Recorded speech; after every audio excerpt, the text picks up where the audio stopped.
आपके पास इसलिए आ रही हूं क्योंकि अब ऐसा लग रहा है, आपने सुना देवेंद्र फडणवीस क्या कह रहे हैं, हनुमान चालीसा का पाठ राजद्रोह है तो हम राजद्रोह बार बार करेंगे। अब बताइए कैसे दिन आ गए हैं कि शिव के जो सैनिक हैं वो हनुमान चालीसा से घबरा गए हैं। किशोर जी।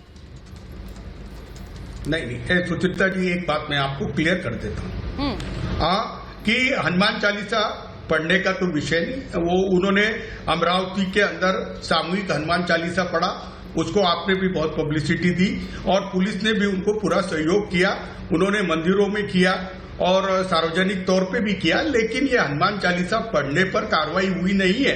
हनुमान चालीसा पढ़ने का जो विषय है वो अजान से जुड़ा था और उन्होंने जो स्टेटमेंट दिए हैं, जो स्टेटमेंट अशांति फैलाने वाले हैं, संप्रदाय में द्वेष फैलाने वाले हैं, उस संप्रदाय में द्वेष फैलाने के वजह से ये सब चार्जेस उन पे लगे हैं और स्टेट के अगेंस्ट उन्होंने जैसे कि वार छेड़ दी है। तो देखो, इन पे जो कार्रवाई हुई, हाईकोर्ट ने भी उनको फटकार लगाते हुए बोला कि आप मेंबर ऑफ पार्लियामेंट हो, विधायक हो, तो आप जवाबदारी से काम करो। मैं तो डायरेक्ट सवाल पूछ रही हूँ सर, हनुमान चालीसा पढ़ना राजद्रोह है? बोलो ना, बोलो। हनुमान चालीसा पढ़ना राजद्रोह?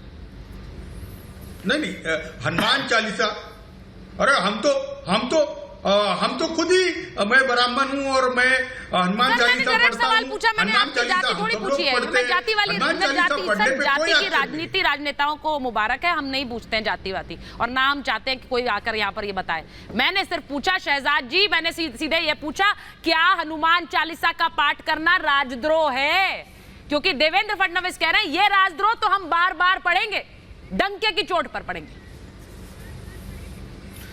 नहीं, इनकी यही सुचारिता जी, किशोर जी ने एक बहुत महत्वपूर्ण बात की। उन्होंने कहा, सुचारिता जी, मुझे लगता है एक एक करके बात रखते हैं, बार बार ये बीच में दूसरों के बोलते हैं, पता नहीं क्या बीमारी है।